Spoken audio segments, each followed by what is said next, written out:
Morning Captain. I'm still Jamie. This hike is in the Soča Valley of Slovenia, the gateway to Triglav National Park. It's pretty casual, a loop of about 17 miles in all and very little elevation change. The route crosses over endless wooden bridges and winds through Jurassic-looking forests. It's a beautiful part of the rock.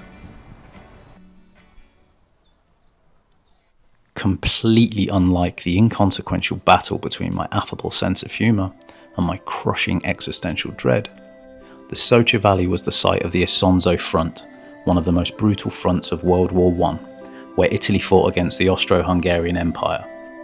The Soča River, then running along the border between the Kingdom of Italy and Austria-Hungary, became a strategic battleground due to Italy's aim to capture the Slovenian plateau and threaten Vienna.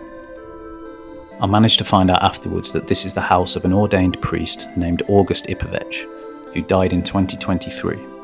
He was also a revered artist and composer, who spent a lot of his life trying to promote understanding between different faiths. He transformed his house into a large-scale artwork, standing testament to individual creativity in a valley that has transitioned from a battlefield to a haven for peace and art, and there's still an unwavering feeling of defiance in the air. On a lighter note though, I still can't walk into any church-like building without crossing myself and having the words spectacles, testicles, wallet and watch running through my head. Spectacles, testicles, wallet and watch. Spectacles, testicles, wallet and watch. One thing that I find interesting about alpine countries is the difference in sports that kids get into. Being from the UK, I think everybody knows someone who had football trials for a well-known club at some point. For me, it was my dad dragging me down to Luton, which is a bone of contention as a Wednesday fan. But out here, everyone seems to know someone who's a pro climber, or a skier, or has been bombing down rapids on a kayak since they were 10. It's just so normal because this terrain is their playground. We're way better at football though.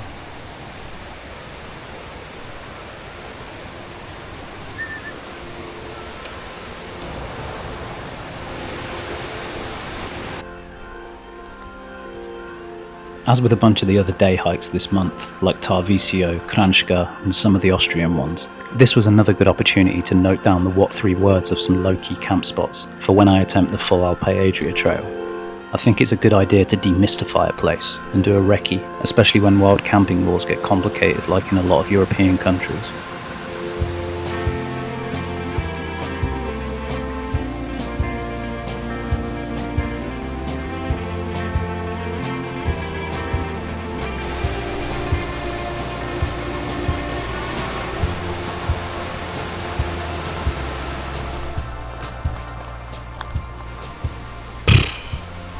A face only a mother could love.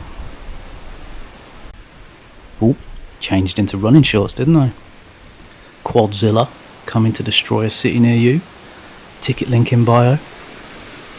For the tens of you wondering, I did not attend RADA, nor any other stage school for the stars.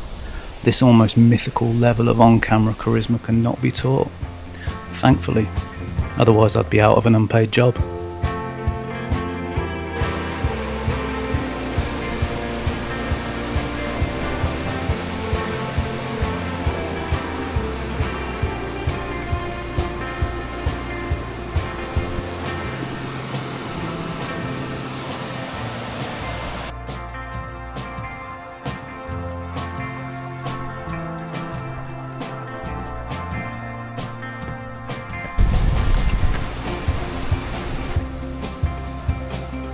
Didn't really like that the boards were hammered onto the bottom of the side pieces, but to be fair, I'm a recording engineer and not a civil one.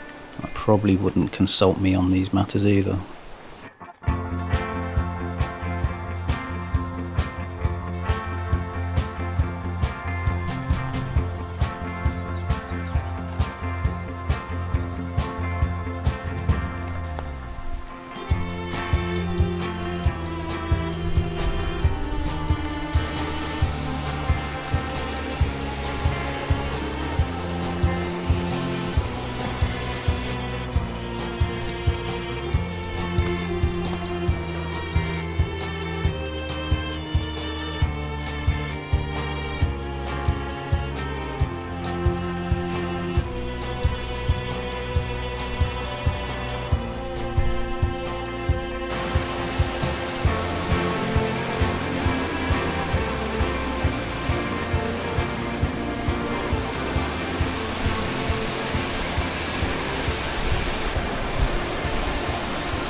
Believe it or not, this is a hand-powered cable car, and I assume it's to help the locals get their shopping back from Lidl. If it's like the others I've seen, you attach a crank to one of the rollers and wind yourself across. Pretty neat.